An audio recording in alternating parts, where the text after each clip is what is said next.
What's up, you frizzy follicles? It's the Pink Panther, and I'm here on 5K Friday. Just got finished running a 5K, clearly, duh. I got this suggestion from a friend at work yesterday. She said, why don't you do a video about how to control your breathing while running or exercising? And I said, that's a great idea, because I don't think I've ever talked about that before. But it's something that I overly stress with my clients. The more control you have of your breath, the more control you have of your body. And at the same rate, the better control you have of your breath, the better you can perform in anything that you do, running, lifting, even stretching. So let me give you a couple tips. First thing first, don't overthink it.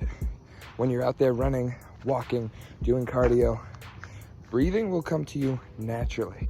The number one thing we don't do is hold our breath for any reason whatsoever. I don't care if you're sprinting. If you hold your breath while you're sprinting, you're causing your heart rate to jump up even more, therefore making the task even harder. Just because your heart's pumping more doesn't mean that it's pumping a higher volume of blood. The best way to get blood flow and circulation through our cardiorespiratory system is through breathing. When you're out there running, breathing will come naturally. We are human beings. Our bodies are extremely adaptive. However, you might get thrown out of rhythm, and that's okay. In the event that you do lose your rhythm while you're breathing, there are a couple practices that I use daily. I'm also going to call this the ABCDE, amazing breath control devices used every day. I like acronyms, what can I say? The first thing you can try, you always hear in through your nose, out through your mouth. I'll tell you where that works the best. Yoga, stretching, in through your nose, out through your mouth. And in regular life, our nose has a natural filtration system. It helps keep toxins from entering our body while breathing. However, in through your nose, out through your mouth is not the best practice while running. In through your nose and mouth, out through your mouth. How can you do that? Like this. That's right. I just took a breath in through my nose and my mouth. Does that make me breathable ambidextrous? I don't know. This is just a trick that I learned from Matt Kama, running coach on YouTube. I'll leave a link of his in the description. You're running. You need optimal oxygen. You're going to get less oxygen by breathing in through one airway than two. That's obvious. However, the nose is a much smaller airway that leads to the lungs than the mouth is. So we take a breath in with our nose, take a breath in with our mouth. You notice the difference. Our diaphragms fill up much more quickly when we breathe through the mouth. While running, you should breathe in through the nose and the mouth, A, to fill up the diaphragm more quickly, and B, get the most amount of oxygen in as possible. Secondly, when you're running, if you ever lose control of your rhythm, and that's all it is, you have to find your rhythm and stick with it consistently. These are things that I stress to anybody I talk to who needs help with running or breathing while exercising. When you're running, what I want you to practice when you feel like you're getting out of breath or you feel like you're losing control of your pace and your rhythm is with every 2 steps, you breathe in.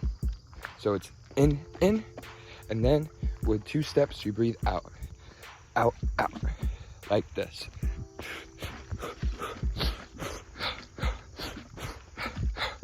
Eventually, by doing so, you will regain your natural rhythm of breathing, and then you can go back to not thinking about it. Because that's the key, is to take your mind elsewhere and let your body do the traveling. Your mind travels somewhere else, your body travels on the pavement. Then, when it comes to exercise, the key to breathing while exercising, as far as doing body weight resistance work, weightlifting, band work, any type of exercise, you want to breathe in with the momentum and out with the force, because the weight is your momentum. As the weight travels down or closer to your body, away from the prime mover action, you breathe in and you gain that breath, you send blood to the muscles, and then the force, you breathe out forcefully, because there's control, force, and tempo. Control, force, and tempo are 3 rules when it comes to breathing while exercising. A squat is a perfect example, okay? When you're on your way down, you breathe in because you're loading up those muscles. You're loading it up, And on the way out, think of it as you have to use force to return to the starting position. So you force the air out of your body. So you take your breath in on the way down, just like that every time. It helps you get into your tempo, helps you stick to that rhythm.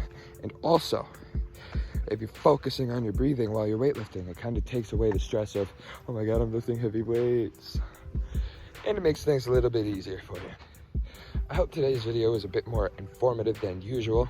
Sometimes I like to come on here and give advice and give wisdom that I've gained through experiencing life through the years. But every now and then I have to do my job and be a personal trainer and give you some information that's key, okay? So take this information, practice it, use it, and if it works for you, leave a comment below and let me know. Oh man, I almost forgot this. Okay, this is part of the reason how I learned that breath and control of your breathing helps push your body even further. When I first got into yoga and elongated stretching, what I learned from my breath is that when I can use my breath to my advantage, I can push my body further than I ever thought I could before.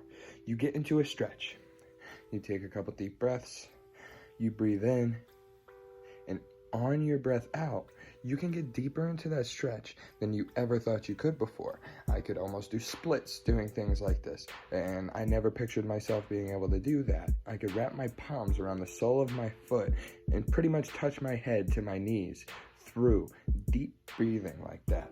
Just another example of how important breathing is to the body and what you can do when you are in control of your breath. As always, spread the health. It's all love for real this time.